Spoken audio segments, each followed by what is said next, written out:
like to. There we go. We have a lot of great things to talk about tonight. And if I haven't met you yet, my name is Blake Shook, and some of you may know me, others may not. I'm one of the owners of the Bee Supply. And I also am an owner of Desert Creek Honey, where we raise honeybees and sell them. We supply all the bees for the Bee Supply. We also have a commercial beekeeping operation, a honey packing company, a variety of other things, and we're a sister company with the Bee Supply. And so I get to do lots of fun things in my job. I get to work bees all day, every day. I get to do education through these webinars and a lot of other cool things. So it's always a pleasure to spend Thursday evenings with all of you and talk about what's going on in the beekeeping world. So real quick housekeeping before we jump into our topics tonight. If you have questions, put them in the Q&A box. And as always, James and Sherry are eager and ready to answer any and all questions that have to do with beekeeping. And if we have time at the end today, we'll do a live Q&A. I feel like I've promised that before, and we almost never have time. So if we do have time today, we'll kind of do that live Q&A if we get through all of our material. So if you have questions, put them in the Q&A box. If you just want to chat with other beekeepers, then you can use the chat box. So a couple quick things. If you still need bees, we still have bees. So we actually are either just did or will in the next day or so. We just added a ton more dates to our bee pickup. So we were filling up so quickly. Our dates were filling up so quickly that we just added a bunch more units to our pickups dates. So you might check that out if you were wanting bees earlier and we didn't have them available beforehand. You may want to check out our website because we did add some more units, or we will be in the next day or so. So good news there. One really quick educational thing I wanted to do. If you're new to beekeeping, then a lot of people have the question of, what's the difference between a package, a nook, or a single, and which are better to buy as a beekeeper? So I wanted to share this quick note from Michael Kelling. If you don't know Michael, he is a phenomenal beekeeper, but he's also the force behind the Central Texas Bee School, which is, I think there were like 800 or 900 beekeepers at the Central Texas Bee School last year, and that is coming up in April. So you will see that in our magazine. There's an ad for that, I believe. But if you haven't been to that event, it's phenomenal. So I want to share this quick note from Michael as we get started here.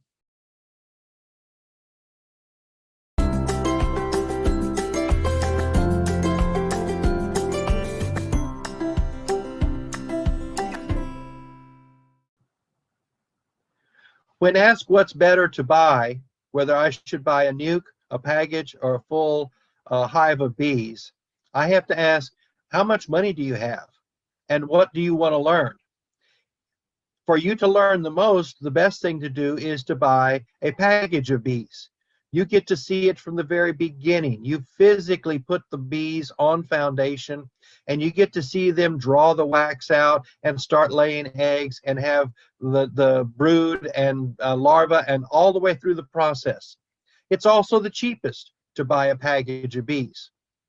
Now, if you've got a little more money, then I would buy a nuke, because the nuke gives you the full queen. It gives you a better value because it's a month ahead of a package.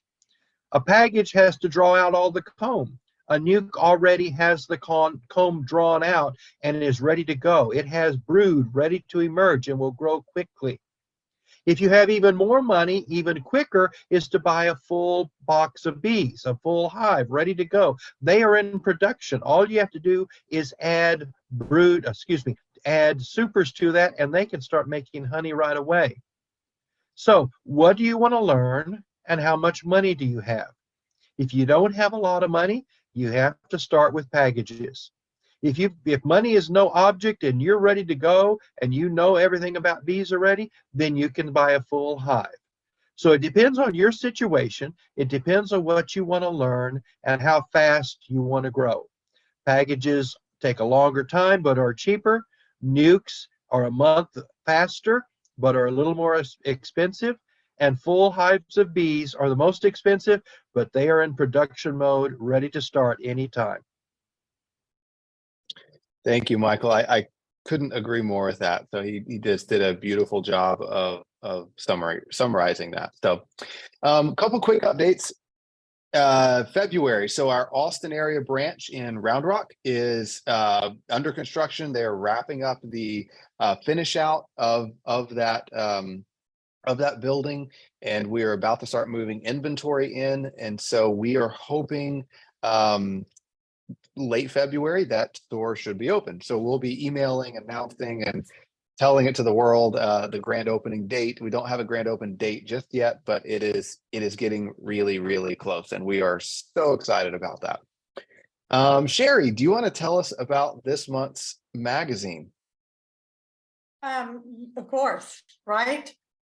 February's issue is couldn't be fuller. Okay, so every month, and y'all heard this over and over again, I try to stay under 70 pages, but I just can't do it. Too much to talk about. So I'm going to go from the talking about the magazine to the spotlight, Blake, if that's all right. So the issue this month is symptoms of nutritionally starved hives. That's by Blake. Foul brood, AFB and EFB compared. I really want y'all to look at that, because the difference between American foul brood and European foul brood, big difference, big difference. Check that out. And what's the buzz? Lynn Jones did it again. This one's hysterical to me. It's about what's that weird hole in the end of hive tools. I mean, you gotta love that.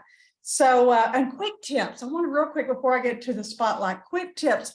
Please look at those every month. I've got a few in there. Planning for spring. When and how to feed pollen patties.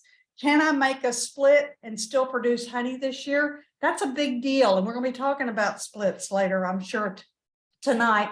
And if you didn't get more, the January issue, I talked about how to calculate queens to know what to order for those splits. So those two kind of come piggyback each other. That was page 38. In the January issue. All right, so Blake has this slide pulled up for me. So let's talk about an article that came in from Cade Houston. Now, that is not Houston, that's Houston. I interviewed him too for in the same issue. We're talking about preparing for Varroa season. I know we all dunk our heads and go, I don't want to do this again. Well, guess what? We have to do this again. It's a really good, thorough article. He is one of the tech transfer team members, actually based out of A&M. So he's Texas, but he's with Be Informed Partnership. They're a nationwide organization that keeps up with the varroa mites and the actual how many losses we've got and so forth. But let me just briefly hit a couple of things. So we all know varroa mite has been around since what, like 87, and is a major determining factor in whether your colony lives or dies, and is how well you control the varroa mites is whether that matters. So test. He says it right there. Test. Mite monitoring is one of the most crucial tools you'll need to utilize in your beekeeping operation. No truer words spoken. This next statement, absolutely put a pin in this. If you are determining treatment times based off of visual cues, that means I'm looking at it, only going by what I see, such as seeing mites on bees, mite signs such as frass, that's a fancy way of saying mite poop, in the cells, or deformed wing virus, you have missed the mark, totally missed the mark. Your levels are most likely well above treatment thresholds. So this is not what we want to do. We need to test, right? One of the things that I really loved about his article is he taught me something, and I learned something from all of our guest writers, but he taught me a new trick on doing tests, and it has to do with creating a V shape to do your dunk when you thunk your bees off of each frame of your brood nest. And he uses a piece of flashing, a piece of metal. So it's in a V shape and it stays in that, so he can dunk the bees down into what he goes into detail about, or your easy check, your varroa easy check. Super great information. I could go on and on, but please go to it. It's and I didn't write down what page this is on. my apologies, but go to the second page in the magazine and there's a contents and it's right there. You can click on it in the contents page and it takes you straight to it. All right, I got it all out, Blake. That's great, Shay. I love that cover photo. I think that's just the Isn't it coolest cover gorgeous? photo ever. I love that. That's Lark Treadwell, Scout Bee. Follow her. That's a click it link on that Facebook little circle beside her name. Really cool beekeeper. Okay. That's so cool. And I love that, like right in the middle there, right above where it says the bee supply, you can see those old swarm cells or what's left of the old swarm cells. Yeah, kind of the residual. So at one point that wild hive formed. Super cool. Thanks, Sherry. Spring splits class. If you guys are interested in learning how to make splits, we have an in-person one March 11th and March 18th in our stores. If you want to take a virtual spring split class, you can stream that live anytime under advanced classes on our website. Okay, as we jump into the material here, I want to do something slightly different. I want to ask a favor of you guys. We are constantly trying out new products at the Bee Supply. We really love to be as innovative as we can. Anytime there's a new product on the market, we want to be carrying it. We love inventing products, or if you've invented a product, we love to try to carry that. So let us know if you've invented something or cool. But this is I want to poll you guys on 3 different products. So there's 3 different products. I'm going to try to do this in a lot of our meetings. Just I want to get your honest feedback. Would you buy this product? It's that simple. And so this one is super simple. It's super cheap. It's just a little front porch shader that you screw onto the front of your beehive or nail onto the front, and you can see it just provides them some shade on the front of their hive for those hot summers in the South. So it's super easy. Just yes or no. I would buy this product or I wouldn't. And just be totally honest, we don't carry it yet. So I have no, and I didn't invent this. So we have no emotional connection to this product. So I'm just looking for some honest feedback, like, oh, that's the dumbest thing I've ever seen, or oh, that's kind of cool. So cool. All right, thank you guys. Lots of great answers there. Our product team will be thrilled to get this feedback. So looks like about 40% would buy it and about 60% wouldn't. Okay, so this other product we're considering carrying. So this is it's really different. I'm trying to figure out how I feel about this. So this is a clear view veil. So what you do is you take your current bee veil. So whatever, if you have a super suit or bought a bee veil from anybody, anywhere, you cut out a square in the front of it. And this is a clear plexiglass, thin plexiglass square that you basically clamps into that hole that you cut. And it offers you a clear view of whatever you're looking at in the bee yard. Because you know how looking through a bee veil can sometimes, looking through that screen kind of distorts the view a little bit, especially if you're looking for eggs or looking for a queen or something. Well, with this, you just cut out a square, and then this little piece of plexiglass fits into that square you've cut out and allows you to just get a really clear view of what you're looking at. So I don't know. I love the concept of like being able to see out really clearly. I'm trying to decide if, plexiglass is going to get too dirty, or I don't know. I'm curious to see what you guys think, if this is something that you'd look at and go, oh, I'd try that, or yeah, I can see well enough through my veil as is. Cool. Okay. Again, about 40% said yes, about 60% said no. So looks like that's there we go. Super helpful. And all right, last one. I'm pretty excited about this one, but I get excited about all sorts of things. I have lots of ideas that at 3 o'clock in the morning, moving bees all night, I'm like, that is such a good idea. This is such a good idea. And then the next morning, I'm like, oh, wow, that was a terrible idea. But this one is, all right. So when you're testing for varroa mites using the Easy Check, you usually do an alcohol wash and it kills all the bees. So this is a CO2 dispenser. So you insert a little CO2 cartridge into this dispenser, and this all kind of comes as one kit. And you put your bees in the easy check. You spray this CO2 into the easy check. It puts all the bees to sleep, and then you shake it just like you would if you had alcohol in it. The varroa mites fall through just like they do with the alcohol wash. You count your varroa mites, and then a couple minutes later, your bees all wake up and your bees are fine. So this is doing a varroa mite test using the easy check jar. And instead of alcohol, you're using CO2, so it doesn't kill any of the bees. So you just give it a few minutes and your bees wake back up, and you can dump them back into your hive. So it's basically a no-kill varroa mite test.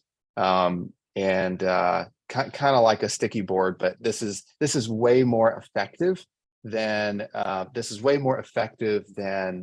say a sticky board or a powdered sugar test. This is as effective as the alcohol wash.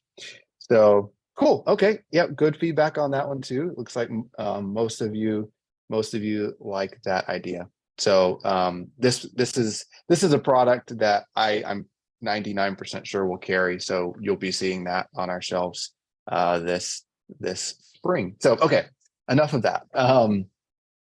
I'm going to go to live in the bee yard real quick, and this is a little bit different for live in the bee yard because I'm in California, and so it's a little bit different. I'm kind of giving you a little bit of behind the scenes on what we're doing in California, and then I'm going to explain a little bit more once the video is over. I do want to apologize to you guys in advance. I filmed this kind of off the cuff out in the bee yard this a couple hours ago, and I don't have like my normal microphone and tripod and all of that I usually have when I film in Texas.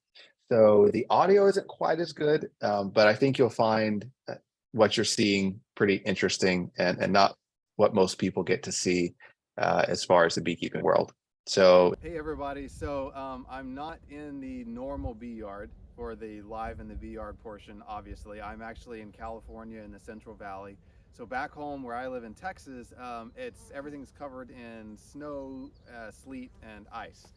So I couldn't exactly get out in the bee yard to film a video, and we're busy putting bees out in the almond orchards here in Central California anyway. And so I thought I'd do a couple of quick videos just showing you guys what we're doing out here in the almonds.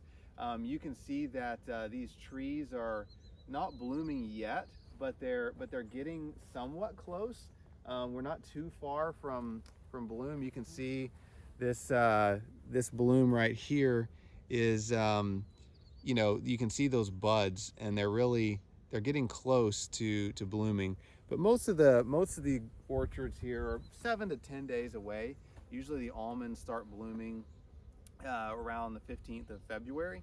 And if you didn't know a little bit about the almond industry and the beekeeping industry, you know, they're really very closely tied together. I mean, without bees, almonds produce 200 to 300 pounds per acre. With bees, they produce 2,000 to 3,000 pounds per acre. So almond trees have to have bees in order to make an almond crop. And it takes virtually every commercially managed beehive in the country to pollinate the almond groves. That's how many almonds there are. And 90% of the world's almonds are produced right here in the Central Valley in California. And so it's the biggest pollination event in the world, the almond pollination event. As a commercial beekeeper, you know, most commercial beekeepers say that, you know, the honey we produce and everything else we do the rest of the year pays our bills, and our profit is what we make on almonds, because the growers pay us as beekeepers to bring our bees out here to almonds to pollinate their crops. And so it's been a wonderful synergistic relationship for years between almond growers and beekeepers, and it's been really good for the bees because, you know, I mean, you all know what conditions are like, you know, throughout the rest of the country. It's cold, it's rainy, it's snowing, it's sleeting, and, you know, the bees are just clustered tightly and will be for quite some time. And then here in the Central Valley, you know, there's a pollen flow.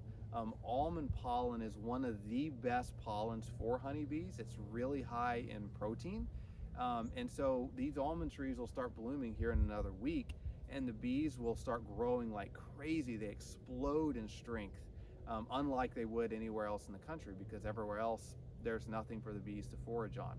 So it's a really unique synergistic relationship, again, between beekeepers and almond growers, but it's great for the bees because of how quickly they're able to grow as a result of this really nutritious almond pollen. And they'll be here until about mid-March, and then in mid-March we'll load them up and then bring them back to Texas or wherever else and make splits.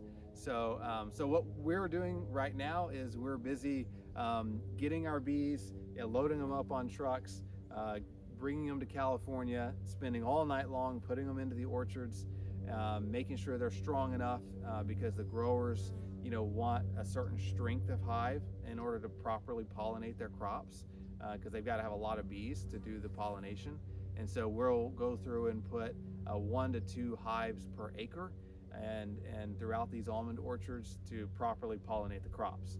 And so so most of my bees are in here in almonds in California. Some are still back in Texas that we'll use to make some early splits, etc. But a lot of our bees, like you can see behind us here, are in almonds. And you can see the little sensors on the front of them, the little target looking thing. So that's actually a little sensor, and then there's a sensor inside each hive, and that sensor tells us how many frames of bees there are, how many frames of brood there are. It's also a GPS locator, and it gives us all this data that we can see on our smartphone. I show you, but I'm filming on my smartphone. And it shows all this data in the palm of our hand of where our bees are, how strong they are, if there's an issue, etc. And so I'll probably show a couple pictures of that during the later part of the webinar. But it's pretty cool. It really helps us to bring some tech into the beekeeping world, which is very, very much needed. So we'll take a look at a couple hives just to kind of show you what they look like, you know, and I'll tell you, hey, this hive will make great almonds, this hive won't. It'll just be an interesting comparison to what you may be seeing in your own beehives. But there's not a lot you can be doing in your bees right now because it's just cold. Really, all you can do is make sure they've got enough heat on the warm days and wait for spring. But the roller coaster of spring is coming quickly, where you've got warm days, cold days, and everything in between, and that's starting here in Central California. The temperature is pretty even. It's 60s during the day, 40s during the night, and it's very, very consistent, which also helps the bees build up a bit. So yeah, that's what we're doing here in Central California, and we'll be here for another couple weeks wrapping up the placement of bees, and then we'll get a couple weeks break, and then we'll be back in California to get our bees back home. So now I'm grading bees in California, or grading bees for California. We have to move quickly, because sometimes we'll have to look at a few thousand hives in a day. And so we're usually breaking boxes apart quickly in order to see what the strength of the hive is. And so we'll break the hive apart, and then we'll count how many frames of bees we see in these hives. So, like in this one, we count from the bottom. We got 1, 2, 3, 4, 5, about 6 frames covered in bees, and then we'll count the same from the bottom. We've got 6 up there, 6, 7, 8, 9, 10, about 11 and a half. So this hive is about 11 frames of bees, which is considered fantastic. That's a really good hive of bees for almonds. And so you can go through quickly and do these counts. 1, 2, 3, 4, 5, 6, 7, 8, 9, 10, 11, 12. This one's about 12 frames. And so if we're grading our hives, we'll go through and do this to each and every hive. If we're doing an inspection, so if a grower hires us to inspect an orchard for them, we'll grade at random about 10% of the hives in that orchard, and then aggregate that across all the bees in that orchard. So we're only inspecting about 10% if we're doing an inspection. If we're grading before they go in almonds to make sure they're strong enough, we're actually looking at every single hive, and if it's weaker than 5 frames of bees, we'll combine it with another hive in order to make sure it is strong enough, or we'll pull it out completely and not send it into almonds. But we have to be very picky about what goes in orchards, because we don't want to send weak bees, because we won't get paid for it and the grower won't be happy. So we have to be pretty picky about what does and doesn't go in orchards. So one of the things I wanted to show you guys really quickly was just inside the orchard and what it looks like inside of an almond orchard.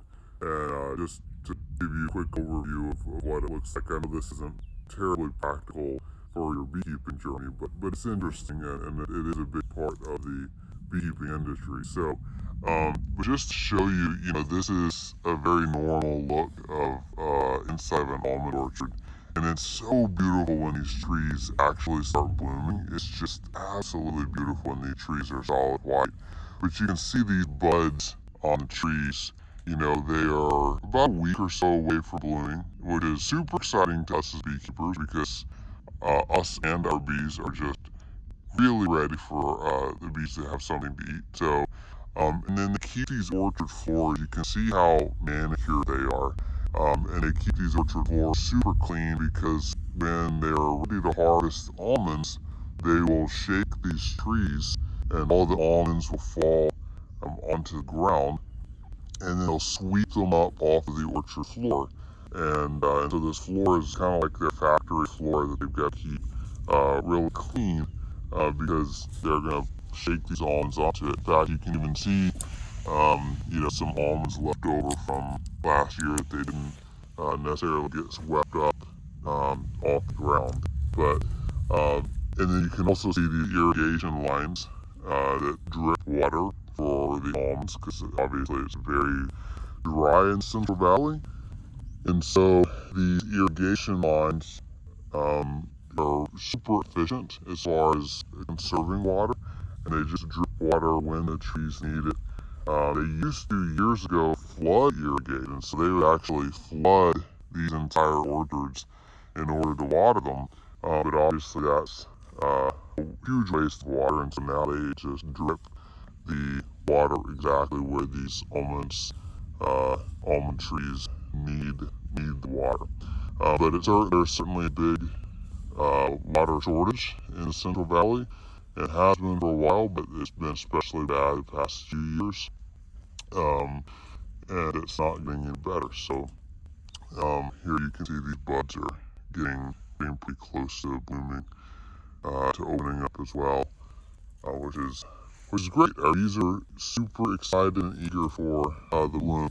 Here's some more of those almonds that you can see that they miss on the ground. So the almonds have a thick shell on the outside, and then inside, there's the inner shell, and then there's the almond. So you can see the almond. Of course, these have been sitting here on the orchard floor since last fall when they harvested, so they don't look great. But yeah, there's always a few that they miss. So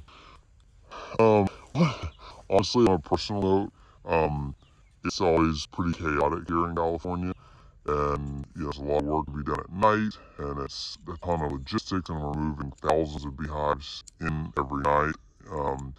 I love just coming to the orchard during the day because it's so quiet and peaceful, and you can hear you just kind of hear the birds, and it's kind of beautiful how it's manicured, and it's a little bit of peace in the midst of the chaos when you can come into an orchard for a few minutes. One other quick thing I wanted to show you guys: more and more growers are doing a better and better job of leaving some forage for bees inside the almond orchards. So you can see there's a little bit along the edges here. But a lot of them are getting better and better at actually planting these rows with bee-friendly forage, and then leaving that for the bees while they're here for almond pollination, which is fantastic. As that awareness grows, they're leaving more and more of that forage in the center rows for the bees, which is fantastic. There's some nuts that didn't get shook off the tree. So you can see these are some of the nuts that the shaker didn't actually get off the tree that are left on from last year, and then those new buds that are getting ready to open. So yeah, there you go. That is it. Quick little view of what it looks like inside the almond orchards. So there you go. Hopefully you found that somewhat entertaining to see a little sneak peek of what goes on in the almond orchards. And this is a picture I took last week, actually, when I was here. I have an amazing crew I'll show you in just a minute that runs a lot of what we do here in California. And then I'm often here Wednesday through Friday and then fly back and forth between Texas and California. But last week, it was beautiful weather.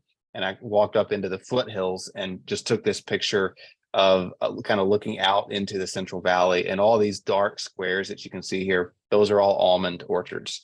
And so you just have tens of thousands of acres of almond orchards. And this is the hill. I'm standing in the foothills to the west, looking into the valley to the east. And then you probably can't see in the picture, but if it was zoomed up a little bit, all the way on that horizon, you can see another line of mountains, which is like the Yosemite area. And that's, so you're kind of looking at the valley. We do a lot of work for other beekeepers. And so part of what we do is work other people's bees in January. So we go out there. A lot of people overwinter their bees in California. So they'll send their hives out to California, and then we'll go out there with our crew, and then we'll grade, feed, put their bees in almond orchards, et cetera, and kind of care for other people's bees for them. So this is one of those holding yards. And this is our guys working in one of those holding yards. And just it's very beautiful. I mean, this is kind of in those foothills, of looking to the west. And this is, working other people's bees. You would think it would be bad for bees to be in this. I think there were 10,000 hives in this holding yard that we worked. But it's really, during the winter there, it's a pretty consistent, 30 degrees at night, 40 degrees during the day. So the bees really don't fly all winter long. I mean, they just stay in those hives, kind of like, the refrigerated sheds that I put my bees in Idaho. It's kind of like just a consistent refrigerator, and the bees just stay indoors. They don't really fly much. And there's just another picture of that holding yard in the foothills.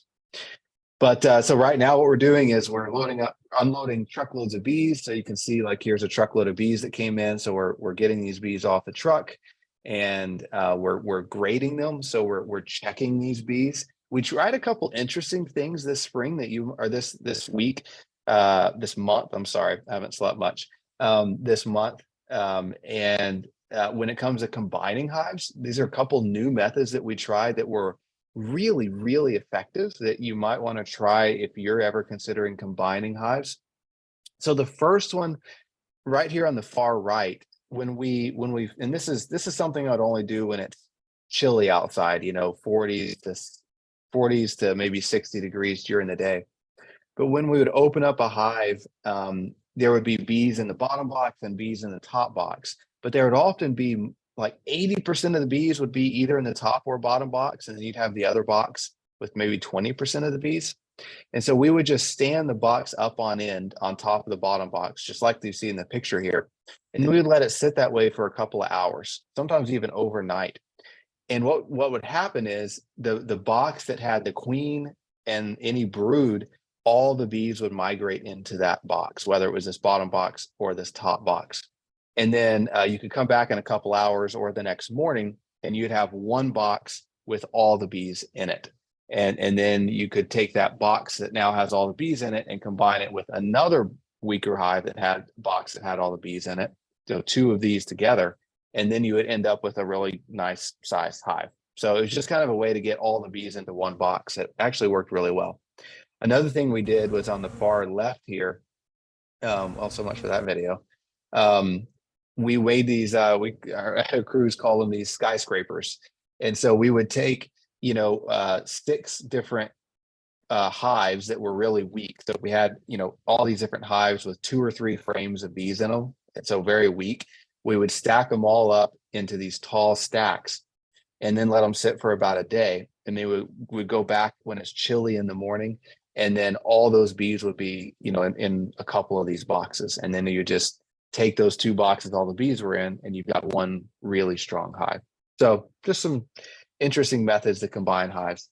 And this is, these are all of our bees do not look like this, but this is what amazing bees look like in California. These are what we call 16 framers. I mean, every single frame is covered with bees, and this is kind of the holy grail of beekeeping of what we love to see. But I wanted to show it to you because you can see these little sensors I was talking about right here in the middle. And that's the little sensor that is telling us how many frames of bees we've got, how much brood we've got, etc.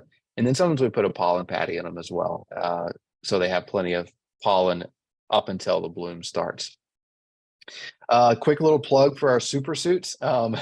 We all wear them, and sometimes in those holding yards with all those bees, when you have a warm day and they actually do fly a little bit and they haven't flown in like a month, they get a little on the grouchy side. Especially this year. I don't know what was different about this year, but they were these weren't our bees. They were someone else's bees, but they were not happy. I mean, you can see we weren't getting stung, but there were so many bees you'd have to wipe your veil to see. They would just be all over it. And then after they flew for a few days, they calmed down. I think it was just that they hadn't flown in a month, and so now we're opening them, disturbing them, and they can fly, and they didn't appreciate us waking them up from their winter hibernation. But something happened that I've experienced this once or twice in my life, but never to this extent. The bees would land on our veils, and they would hold on, and they would try to sting you through the veil, and obviously they can't, but they were hanging onto that veil, and they would kind of stick their stingers through the veil, and they'd be fanning their wings trying to get in, and you would have small amounts of venom coming out of their stinger, and their wings were fanning it into your face. And so and you had thousands of bees doing this all day long, and so none of us are allergic to bees, but still our noses were running and our eyes were watering. And like if you licked your lips, you could taste the venom, and your tongue would tingle a little bit, just because you had all these bees with like tiny amounts of venom on their stingers, and they were fanning their wings and kind of fanning that venom into your face all day long. Maybe it's a new defense mechanism that bees are learning. I don't know. It was kind of crazy, but very interesting. So anyway, the super suits, they work great. I mean, that we wear them all the time in all conditions. So just another shot of a holding yard. This is right before the bees actually go into the orchards. That's loading them up. This is late in the evening when it's chilly. Sun's already down, and we're loading them up onto our trucks. There's some of our flatbed trucks, and in the old, in most years, we have a map like this on the left that the grower gives us that we're supposed to put, 30, 40 hives on each X. These days, it's becoming more and more high tech, and we work some with a company called Bee Hero, and they all the orchards are now uploaded into apps, and these apps now show us where we are, where the bees go in the orchard, how many hives go on each drop. It's all becoming very, very technologically advanced. So probably means nothing to you, but for us, it means that we don't have to squint at this little hand-drawn map at 3 o'clock in the morning and try to figure out where on earth we are. Technology is creeping into beekeeping as well. Last slide on this, I think, is these are some of the hives. We spread them out in the orchards, and the next morning the bees come out of the hives, reorient themselves, and start looking for some almonds. Oh, not everything always goes well. It was super muddy last week, and this was a forklift, and one of our crew members backed it off the trailer, and it was dark, obviously didn't see this ditch, and backed the forklift right into the ditch and immediately flipped it over. And fortunately, he was perfectly fine. That's what matters. But all sorts of it's kind of like the Wild West out moving bees in California, and not everything goes according to plan, but we've never had anyone get hurt, so that's what's most important. Final little thing here. This is some of you may know Charlie Agar. with Charlie Bee Company. They are filming a TV show about beekeeping. It's kind of a reality TV show, but for beekeeping. And they had season 1 came out last year. Season 2 will air, I think, this spring. And it's going to air, I think, on PBS and EarthX. And it's a pretty big, it's getting to be a pretty big show. And I've known Charlie for a very long time. And so he came out and he's doing an episode on the bee supply, an episode on Desert Creek honey. And so he's been out here filming with us, and that's been a lot of fun, super cool. That's him getting to drive one of our forklifts on the right. The top left is him with Justin Russell with Prime Bees. Justin is one of our awesome managers and team leaders out here in California, along with Cade, my brother, and Hayden and Caesar. And so we've had a great time filming with him. And so you'll see us on that TV show. It's called Charlie Bee. And that'll be this spring. So we'll send a link out to everybody. Okay, let's talk about practical beekeeping, what you need to be doing in your bees, and what you need to be thinking about as we kind of ramp up into springtime. So this is, I always refer to this time of year as the roller coaster, because the temperatures are all over the place. You know, you've got these freezing cold days, you get these warm days, flowers start blooming a little bit, then it freezes and they all die.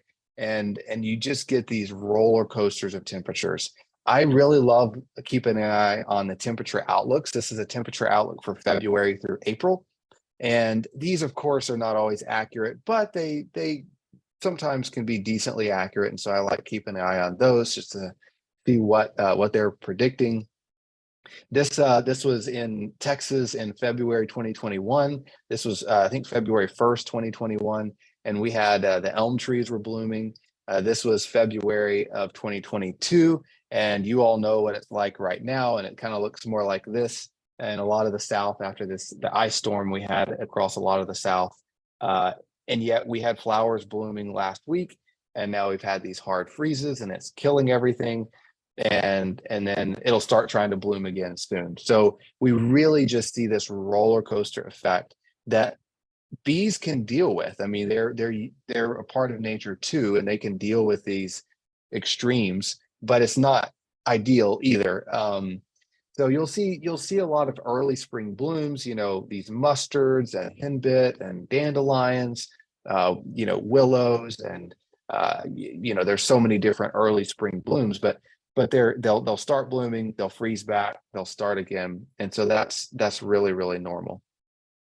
I wanted to throw this up there again. I showed this last month and mentioned that this is a map that we're really working on. I was too excited. I don't do a good job of keeping my mouth shut and perfecting something before I put it out there sometimes. And I'm so excited to show it to you guys. So we're working on a way more detailed version of this map. This is the rough draft version. It's accurate, decently accurate, but we're working on a version of this that is by county across the entire United States. So county by county, when the pollen flow starts and stops, when the honey flow starts and stops, when freezes start and stop, nationwide, county by county. So this is kind of the preliminary draft, and it's pretty accurate as far as when the significant pollen flow starts. And by significant, I mean significant, you know, like there's a significant pollen flow and it's going to most likely continue. But you can get a lot of variation between counties, especially when you get into more mountainous regions. And so we're working on drilling really way down, but it'll be a bit before that map comes out because it's a lot of work. But this is kind of to hold you over until then. So kind of what I'm seeing right now, and I'm looking at bees in California and Texas and the central US, and I'm looking at bees that have come in from Florida. You know, one of the neat things is part of my job in Cal is to check on people's bees and make sure they're doing okay, see if they're strong enough for almonds. And so I get to look at tens of thousands of hives that have come from all over the entire country and see kind of where they are and what they're doing. And so it gives you kind of this unique nationwide snapshot of what bees are doing. And in general, if I'm generalizing it, brood rearing is ramping up. Most hives I see, certainly true from Texas and in the South, they've got a frame or two of brood in most cases. And so they're ramping up brood production, but we're not in full swing yet. But they're just starting to rear brood. There's a pollen flow roller coaster in most areas. We kind of talked about that. You kind of get these starts and stops of pollen flow, the temperature roller coaster. And so you've got bees that are out flying one day, clustered tight the next day. And when bees have to cluster really tightly because it's really cold, and then they expand and fly and then cluster tightly again, that takes a lot of energy on the bees' part. They have to eat a lot of honey or stored syrup in order to keep the hive warm and then go out and fly. And so keep an eye on food. If you can have, especially if you've got a couple frames of brood, a really strong hive, I'm more worried about a strong hive starving to death this time of year than a weak hive. Because a weak hive, if they've got plenty of honey stores, they're not really eating that much honey. They don't really need much honey to survive. A really strong, healthy hive needs a lot of food to keep that many bees warm, start rearing brood, etc. So keep an eye on your food, and we'll talk about this more in just a little bit. But keep an eye on your food stores, February and March especially. A lot of areas had a lot of snow, ice, cold weather this past week. And so, once it warms up again, in most areas, it's going to warm up pretty well this coming week. Just do a damage assessment and check on your bees. If you've got strong, healthy hives with lots of bees, it shouldn't phase them at all. If you've got really small, weak hives, unfortunately, this is what often happens after these really cold snaps come through. If you have a hive that didn't have enough bees to keep the hive warm, then they'll freeze to death, or in this case, starve to death. And so this is kind of a very classic, sad picture. All these bees are dead. Interestingly, on the right here, you can see the queen. She even had a yellow dot on her back. This is the queen bee. And there were just very few bees left in this hive. So it was a very small, less than a frame of bees hive. And they also didn't have food. And so a hive like this just really doesn't stand a chance when it gets that cold. And so if they run out of food, or if they're really small, they just can't stand up to that kind of cold. And you'll see this happen. And when this happens, it's incredibly sad. But I usually just brush all the dead bees off and then store that comb, and you'll bounce quickly back. They'll bounce back very quickly once you install a package or a nook into this woodenware, because the comb's already drawn out. These are just some pictures of what I'm seeing in some February hives. I mean, not a ton of brood, but some, 1 to 2 frames that look like this. They're bringing in some pollen depending on where you are.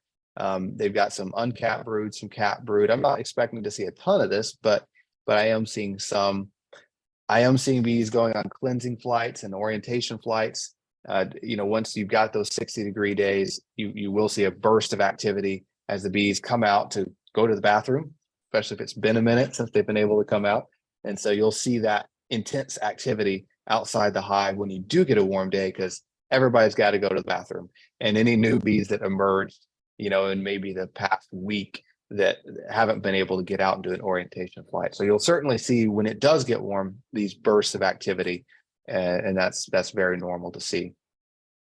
As far as feeding goes, my goal is to maintain 20 pounds of stores for a hive that is at least 1 deep box full of bees. And I want to do that through February. So, it doesn't have to be a ton of food, because, we're starting to come-ish out of winter, depending on where you are. So I'm not trying to maintain 40, 50, 60 pounds at this point. I'm just making sure they've got 20 plus pounds, 20 to 30 pounds of stores. And if you're in the southern half of the United States, I'm switching to 1-to-1 feeding, because 1-to-1 syrup tends to encourage the bees to build up and start rearing brood, whereas 2-to-1, they're quicker to store. So if you're in the northern half of the United States, I would actually feed a sugar brick or fondant rather than liquid feed this time of year. But if you're in the southern half and you're getting consistent days that are in the 60s, your bees are starting to fly and they do need food, I would go with the 1-to-1 syrup, or you can continue doing a sugar brick through February. And again, I would check 2 or 3 times through the month of February as your bees really start ramping up their brood production. Check 2 or 3 times to make sure that they've got enough food. Pollen patties, it's not critical. Certainly isn't going to hurt to feed a pollen patty in February.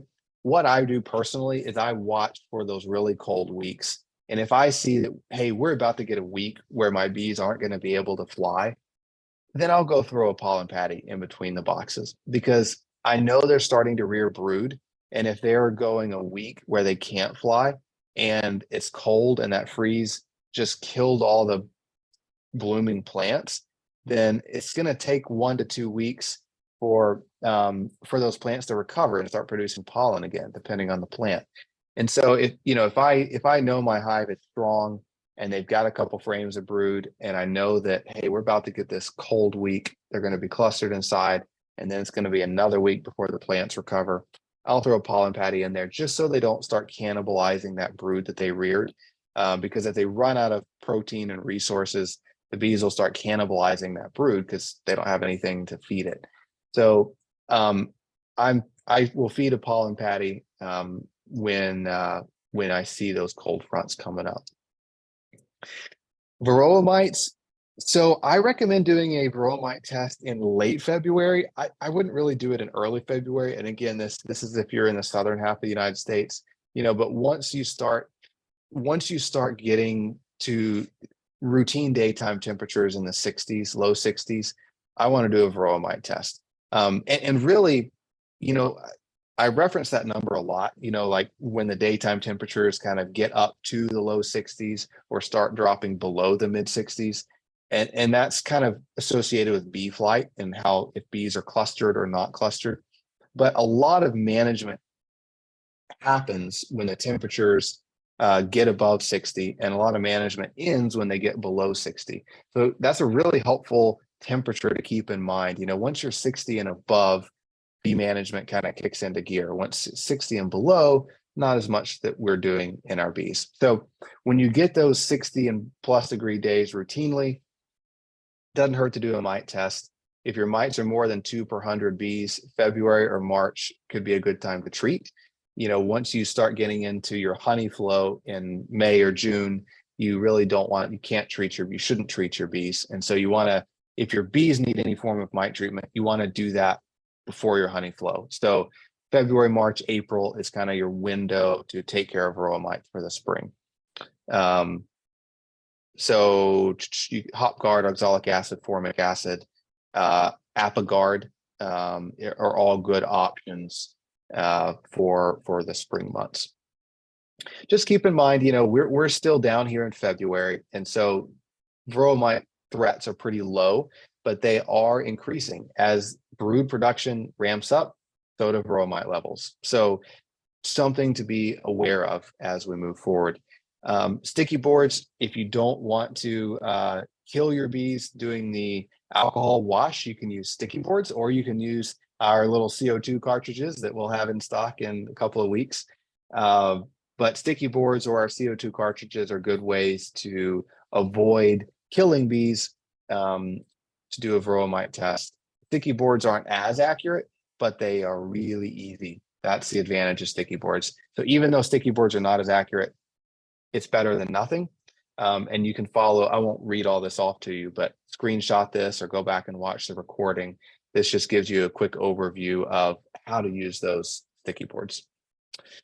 I'm going to touch on a couple more topics before the Elams take over, but overcrowding in February.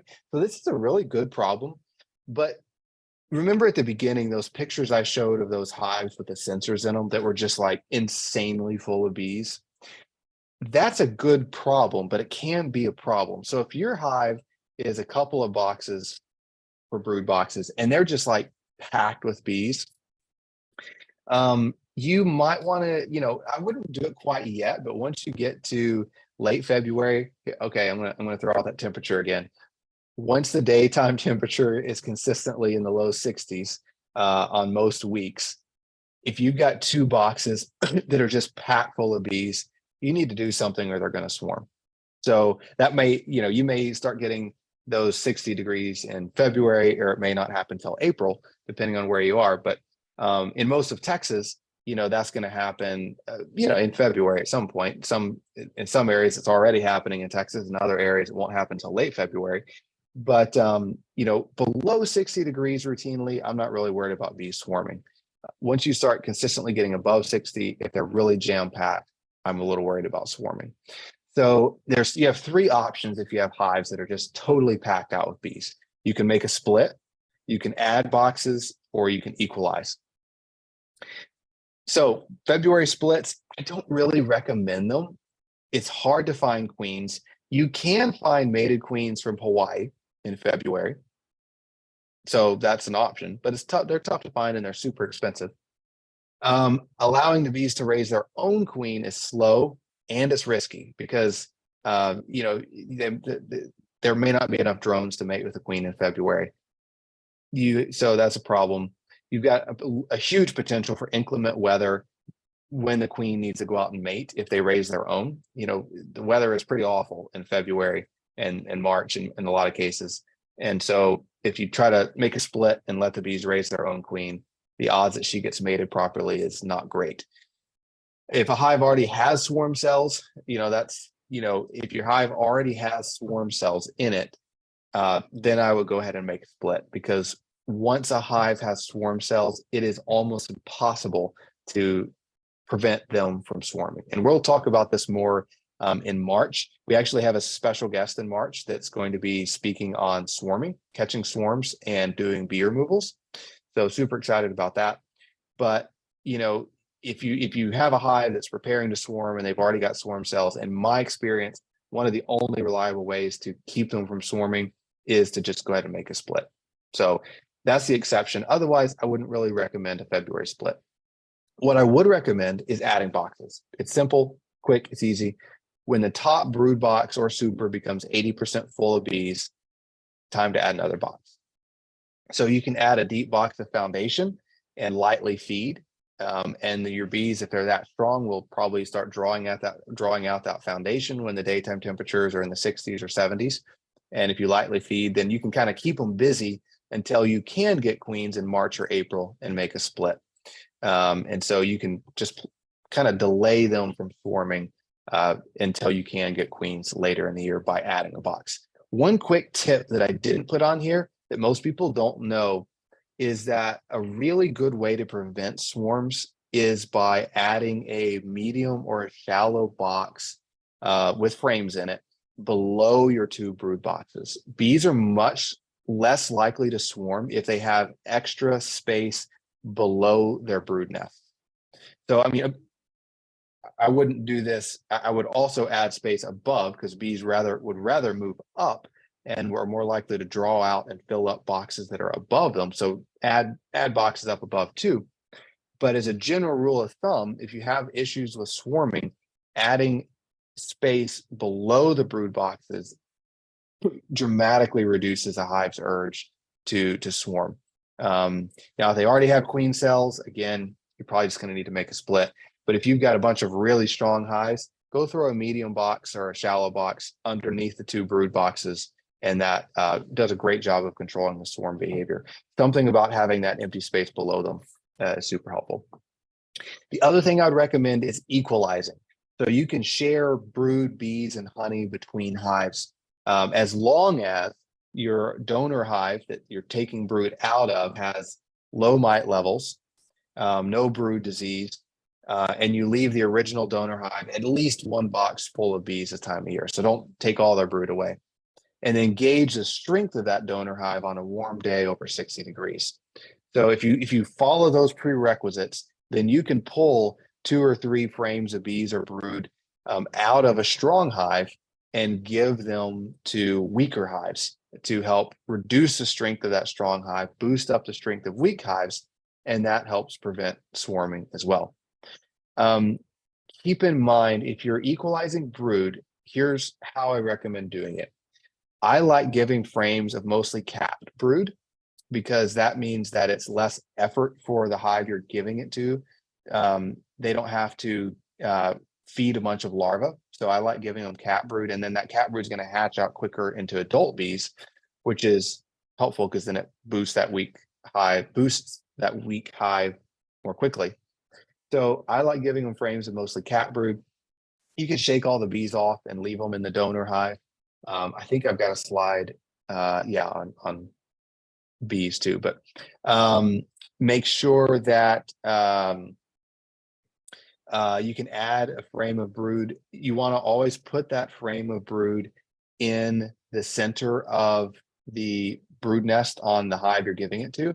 So always keep brood together, and this frame of brood you're giving to the weaker hive goes in the very middle where all the bees are, because they need to keep it warm. Make sure that the hive you're giving it to has enough bees to fully cover the frame of brood. So if they don't have enough bees to like cover that frame of brood, you're going to waste it, because on a cold night that brood's going to die. I only recommend adding one frame at a time to weak hives. You don't want to give them 2 or 3 frames of brood, because they're not going to be able to keep it warm.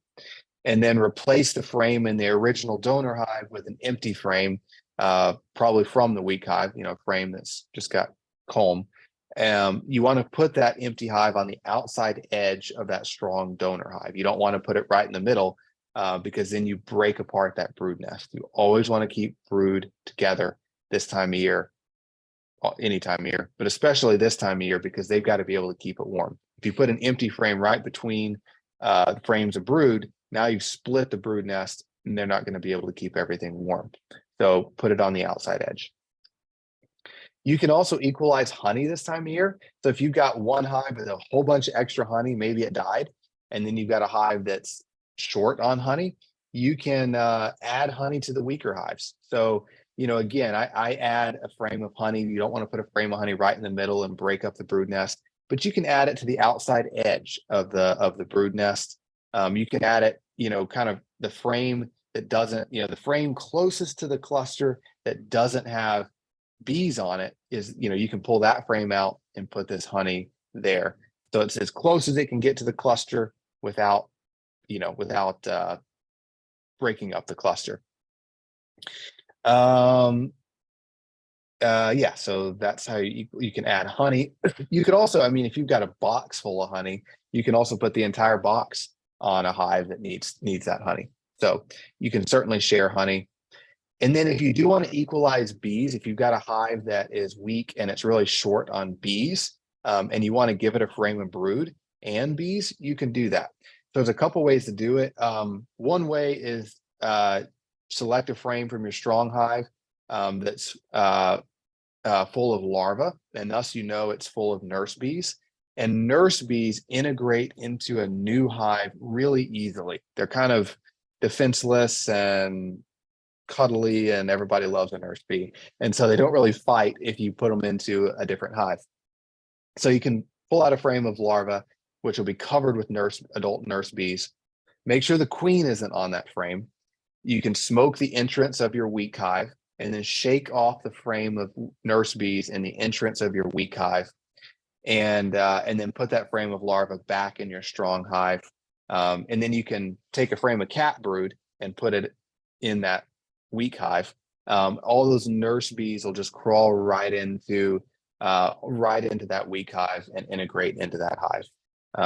If there's any foragers mixed in, they'll fly off when you shake them into the entrance. So you can do that. So you can add bees to a hive by getting a frame of nurse bees, shake them in the entrance. I've also done it plenty of times where I just get a frame of cat brood out of a strong hive, make sure the queen isn't on it, don't shake the bees off, and stick the whole frame of cat brood and bees right into a weak hive. There's minimal fighting in most cases. You run a slim risk that the bees on that frame might kill the queen in that weaker hive because they don't recognize her. But that doesn't usually happen. So you can just take the whole frame of bees and brood and put it in a weak hive, or you can just shake the bees off the frame into the entrance of the weak hive, and that they integrate in more slowly and more they're more dispersed as they enter the hive, and they typically won't harm that queen in the hive.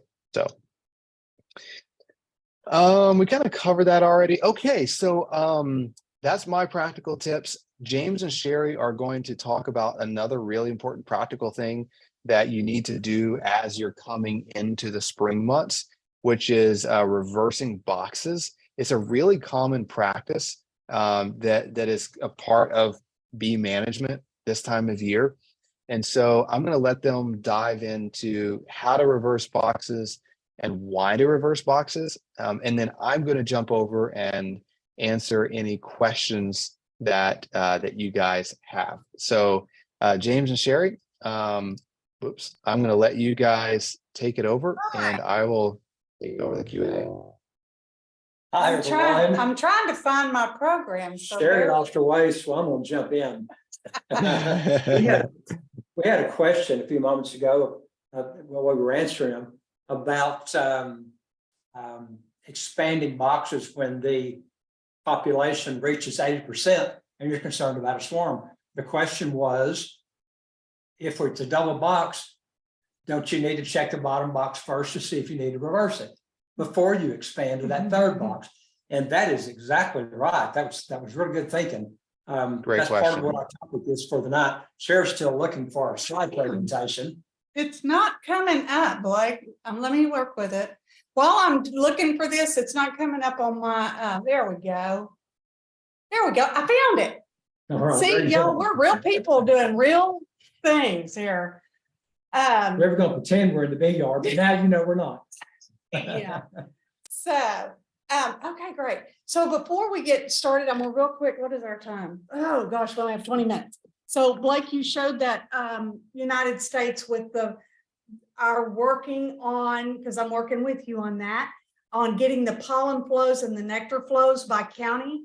If anyone out there wants to participate in that survey and be part of that map, because there's a lot of zip codes, y'all. There's a lot of counties in the United States.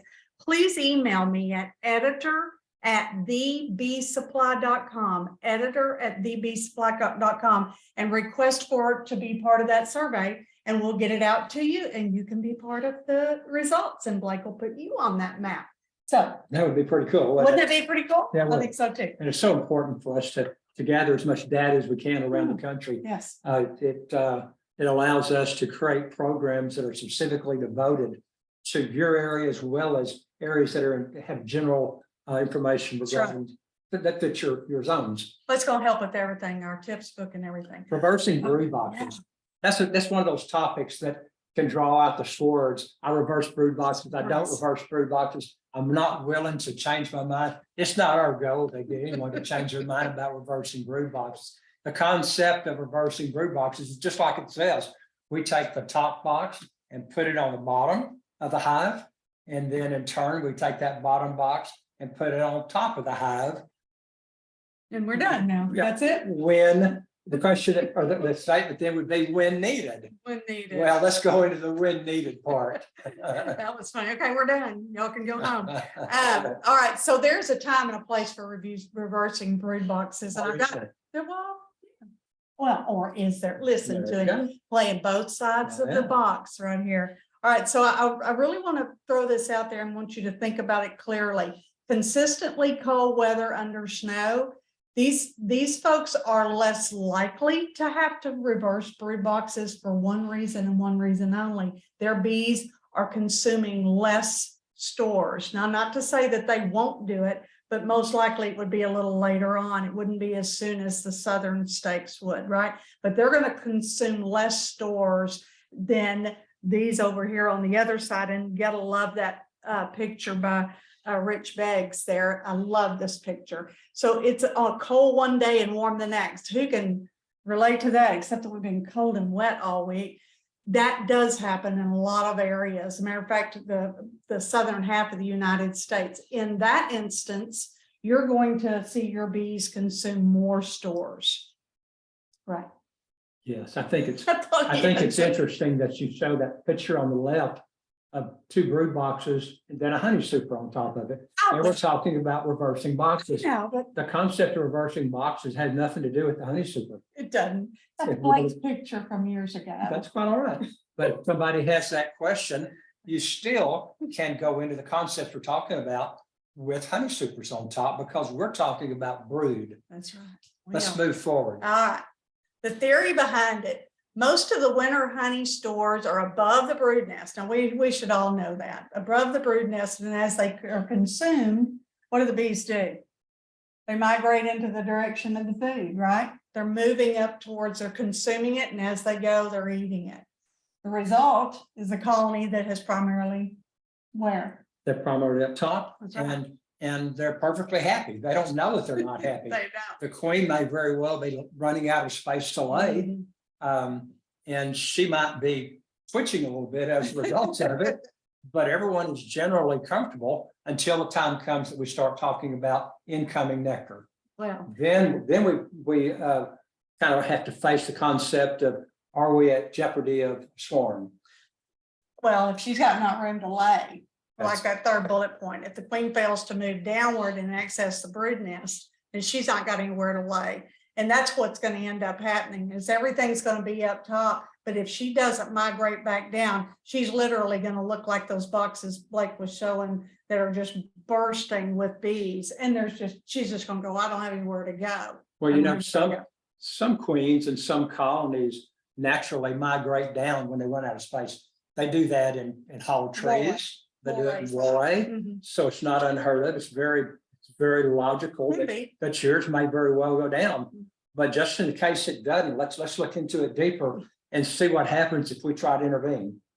So I apparently Sherry had a minute on her hands. I really didn't, but I got so focused on making this depiction for you that I did 3 of them. So this is kind of how it progresses. We go into fall, go into winter with this big, nice, big, middle and top and bottom boxes, and everything's going great. As the season changes, our bees are dying off, which is normal. They're going to get a smaller population. We're in the dormant stage. It starts to shrink. And then as it gets cold, it's going to shrink smaller and smaller. And as they eat through those resources, they just work their way up.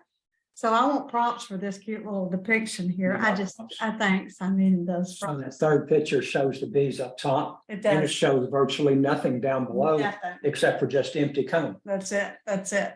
So then I didn't make this one on the right hand side. It's a super graphic created by Paul Longwell years ago, but I've loved it and I've used it many times. So our goal is, just as the name implies, is to move the brood nest to the lowest point of the hive, giving free enough to space for the queen to lay. So let's look at this real quick.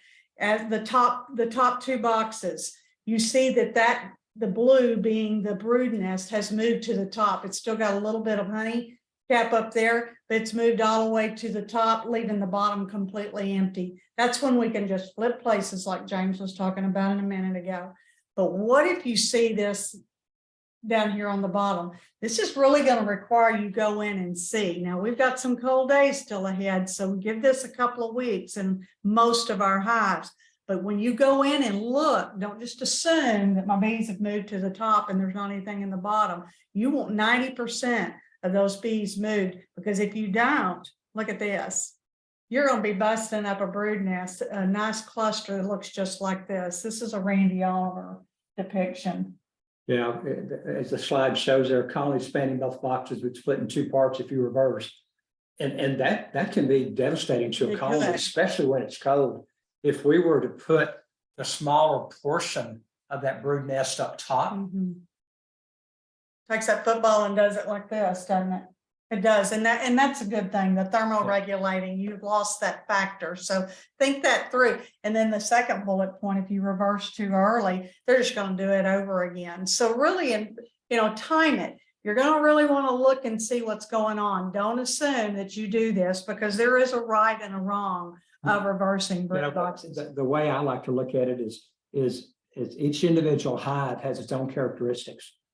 And if we anticipate that this one might be subject to needing reversed, but we have more brood in one box than we would like before that happens, then maybe we could wait. If we're not seeing signs of swarming, if the nectar flows really haven't kicked in hard, She's still got room in the there's still room for the colony to draw in a little bit tighter. We can reverse further down the road. We can just make notations in our mind that this one is subject to it. So we have the ability to say, yes, no, and then maybe, Maybe. or maybe at some point in the future. The advantage to doing the reversal is it provides the queen with the opportunities to move up. Why do we move up in a Langstroth colony? Why do we want to encourage that? Because that's where we harvest honey from. And that's where we work our bees from. We perform our hive inspections. If you've ever worked a warray, while it's a fun way to do it, it requires a lot of lifting, more so than in our Langstroth hives. Warray, for those that don't know, it's kind of square. It's a different type of, it's not Langstroth boxes. Look it up. It's kind of cool. It's kind of cool. So $1 million question, do I have to? Is it necessary? It's not totally necessary. You do have options. But I think that we kind of explained that if everything's moved up to the top, then if she runs out of space or what, then you know, it's probably a good idea, but it's entirely up to you. We've talked to beekeepers. This is one of those ask 10 beekeepers, get however many answers, more than 10, whether they do. Some do, some don't. We do reverse brood boxes, and when it's appropriate, and it works very, very well. You know, and going back to where we started with the conversation here, if we follow the concept that we do about so many young beekeepers or newer beekeepers fall into the category of bottom box neglect. If you do bottom box neglect coming out of winter, and all you look at is the top box, You won't know what then you're happened. thinking, wow, I need to split, or I need to add a third box, or whatever the other options may be, when in reality, you don't know what's recurring below. So that right. box then becomes a candidate for doing the box reversal. It gives you the opportunity to manage that colony as necessary, to feed as necessary, and to be able to view the growth as it's occurring. He's talking about inspecting your boxes. That's a big deal. Here's another cool picture from Nanette Davis. I love bee pictures. Everybody that knows me knows if you take a good bee picture, send it to Sherry. She'll put it in the magazine. All right, so considerations and actions. Wait it out.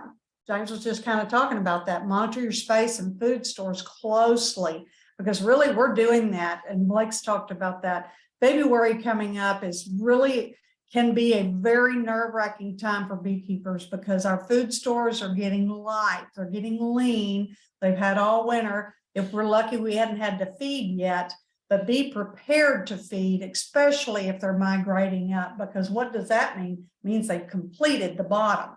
They have really and truly eaten through their stores in the bottom. It's probably virtually gone. So if you're going to wait it out, you really do need to be prepared to feed. A common question on any type of feeding or any type of action with the colony of bees is, when do we do this? Yeah. Well, we have an outside time on this, as that bullet number 4 shows. Reversing is done before the nectar flow. That nectar flow, if a swarm process is going to begin, then it's going to be the result of the combination flows of pollen and nectar. So if we're going to accomplish this task, we want to do it before the nectar flow, so we can see what's coming in, so the bees can react to it properly, and we can go into the swarm prevention mode. And mentioning that, it'd be great for any and everyone who doesn't know swarm prevention measures and the signs to delve into that prior to swarm season. Here we go again. When is swarm season? Well, Blake mentioned that it's not likely to be occurring in February, but the end of February is a possibility. March, the middle of March, but definitely by your first nectar flow, depending upon where you're located. Absolutely. Well, and just to, we missed bullet point number 3, super early. And that doesn't mean super early. It means super early. Think about that, because we really try to super in advance of our nectar flow coming. So you can actually add a box on top of your weighted out hive. If you want to wait it out, you can actually put a honey super on top of there just to give them more bee space. The queen may migrate a little bit up into that, but be careful with going too far with that, but super early anytime.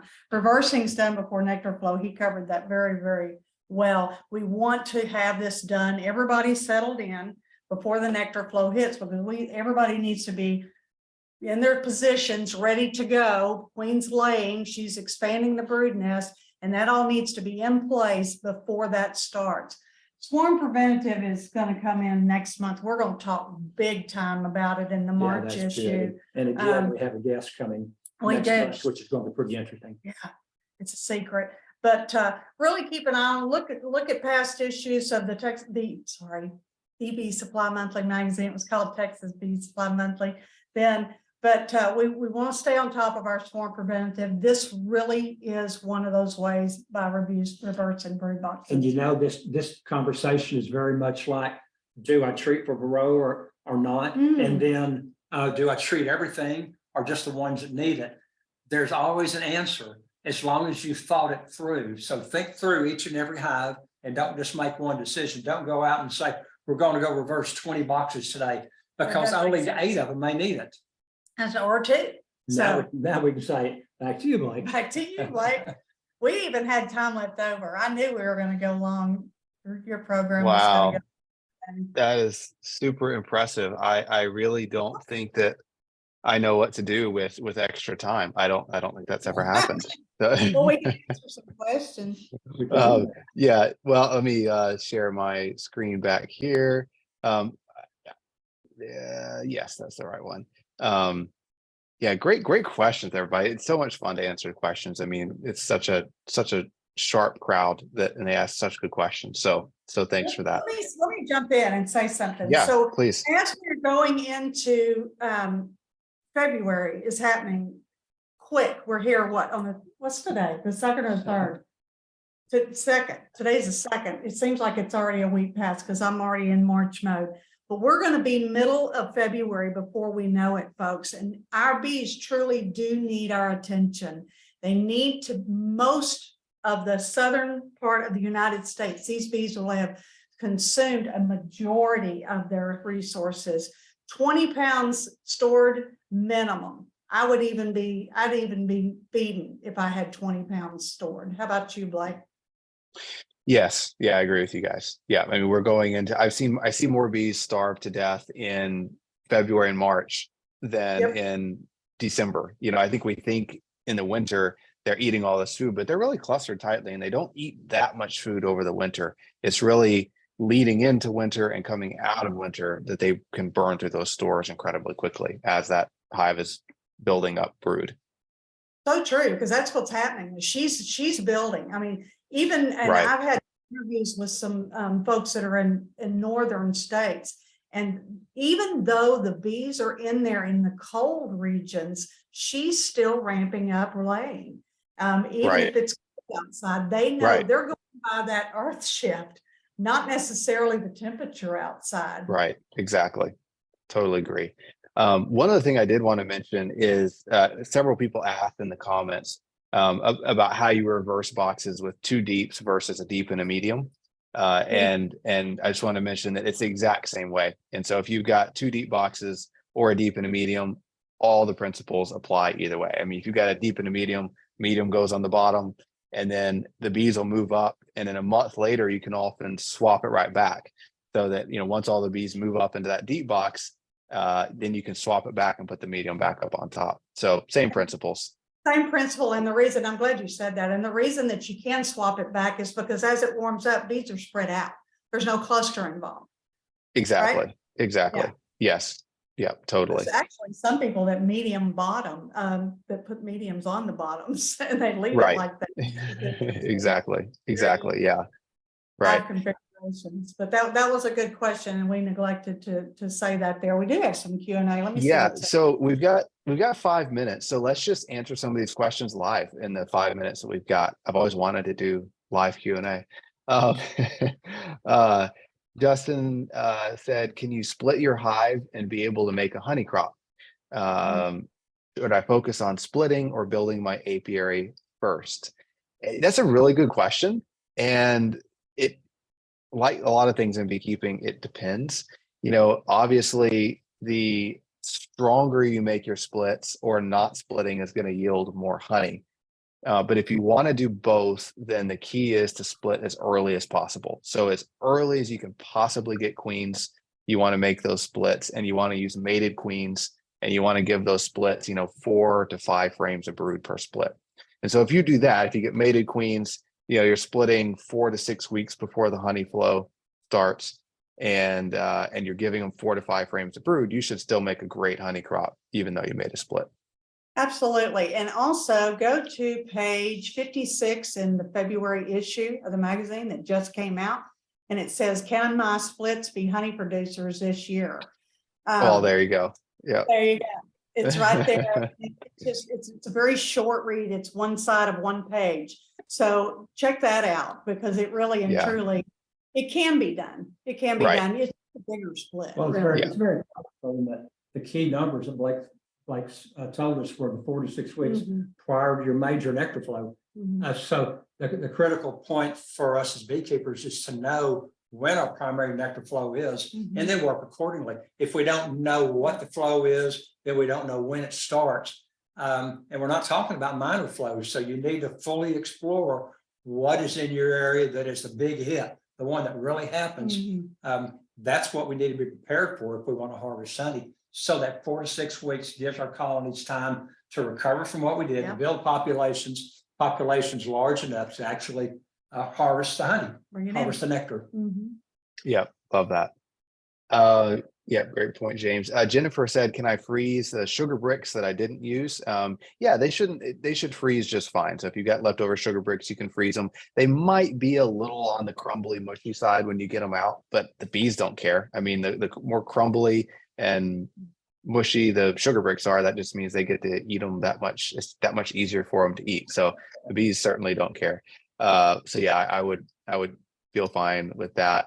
Somebody asked a really good question. A lot of good points are discussed, but where I am, it's cold and wet and I can't open the boxes up. How do I check on my bees? How do you do that, James and Sherry? Well, we like to say that we never go into our colonies unless we have a reason. That's So first, is there a reason to check on your bees? Are you concerned that you may not have honey storage? Are you concerned about the population? Whatever that concern may be, if you feel like it's important enough to address it, then never put off something that you can do. Your bees are not going to be harmed by a quick look inside the box. It's very comfortable to do so. Blake is doing that right now. Yeah. The bees that they're working in on the almonds, it's cold, but they still have to work. So you leave the box open for as short a period as possible. It may even be that you don't have to look down into that second box. You can tell what you want to tell by the top, but you can weigh your hives with your hive tool if you're concerned about honey stores. But there's lots of things you can do to address it. But if you have a reason, then go forward. The bees will not lose all their heat for one quick opening and looking in. And if you're in our neck of the woods, just wait a minute, the weather will change.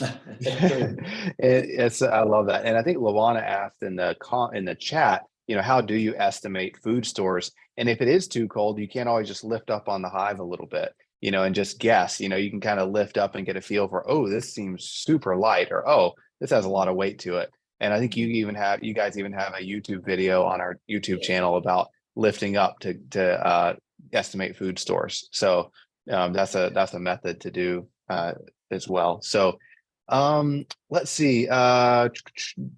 Jim asked, how many people are using Jamie Ellis's hive setup of 1 deep plus a queen excluder plus a medium box? I've talked with Jamie a couple of times, and it sounds like a great way to simplify dealing with double deeps plus ease of management. I've kept bees for 35 years, and it sounds like a great alternative. So, so what do you guys think about using a deep and a medium rather than double deep, or maybe even a deep and a queen excluder and a medium? So really running singles, single deeps. Singles. Well, James wrote an excellent article on it, and I'm trying to remember somebody else. I told him to email me and I would tell them which issue, but go back in our archives. I believe that it was sometime in 2021, the end of 2021, October-ish, that he wrote running single deeps. And that's how you do it. You literally have a single deep hive that you have to use the queen excluder. Your top medium super is just that. It is a honey super, but the space allows for population. It's not that the queen's laying up there, but sometimes the bees do swarm mode because they just don't have elbow room. And that medium super will make, that's right, they gotta have elbow room. That gives them room to expand their cells, their body of the population, and prevents that swarm instinct because they actually do have that room up there. It's a great article. Sometimes you have to take the step of tempering the population a little bit. Maybe you need to move some, Equalizing it. maybe you need to move some bees out of it Mhm. at certain times of year. But one thing that I firmly believe, and that what applies in humans also applies in bees in this case, and that there's power in numbers. Mm. If you have a colony that you're having trouble controlling the temperament of the colony, Mm. try pulling them down to a single deep, eliminating some of that population. Makes And a I big think you'll difference. find in a lot of cases that the bees are much easier to work and your beekeeping gets a little happier. We teach the double deep because that seems to be the most efficient, but it doesn't work for everybody as the most efficient. I love the single deep. Yeah. And it's a then great way. using an add-on super of whatever size you want as the temporary buffer Mhm. to allow the population to expand and then contract when you want it to contract. I know of a Yeah. beekeeper, names that runs over 100 hives doing it in single deeps with that honey super all year long. Yeah, I mean, yeah. And there's even commercial beekeepers that run singles with no second box at all. And it's just a single deep, and you know, all throughout the winter and early spring, it's still just a single, and they don't add another box until they're ready to make honey. Jim also asked, you know, what are the negatives? And I'd say the biggest negative is that you've got to, almost all management, you've got to be more prompt on. So swarm management, feeding, all those things, you've got to be incredibly prompt, because if you're a week late, you know, adding another box when they need it, they're going to swarm because that's such a small amount of space, or they can starve to death a whole lot faster because they don't have as much room to store food. You know, that queen excluder, you're going to have to pull that off going into winter, because you want, if the bees move up to access that honey, the queen needs to be able to move up there with them. You know, in Florida where Jamie is, that works a little better. You can get away with leaving a queen excluder on year round because it's warm. You know, in anywhere but Florida, you know, you've got to pull that queen excluder off for the winter, so that the queen can move up with the cluster. So there are some downsides. There are also pros. And so, yeah, I would go back to that article that Sherry is referencing and definitely check it out, because there's a lot of interesting pros and cons. Jim, So- Jim, I don't know Jim's last name, but he just helped me out, and you are right, Jim. It is in the April 2022 issue, Managing Single Story Hives, on page There you go. 24. Thanks, Wow, Jim. hey, there you go. Fantastic. Guys, it is we're a couple minutes over, and we try to end promptly, but it's so much fun to do live Q&A. We've got to factor this in the future. Sherry, remind me, and we'll try to leave some time for live Q&A, because it's a lot of fun. If you did put Q&A questions in the Q&A box and we didn't get to them, we'll hang out and keep answering those off the air. So but guys, yeah. It might be on someone's mind, since we talked so much about almonds. How long will your bees be on the almonds? Yeah, our bees will be on the almonds until mid-March. And so usually somewhere around the 15th of March, the blooms really start wrapping up, and then it's back home, and we'll be splitting bees 24 hours a day till mid-April. So yeah, so they'll be out here a minute longer. Yeah.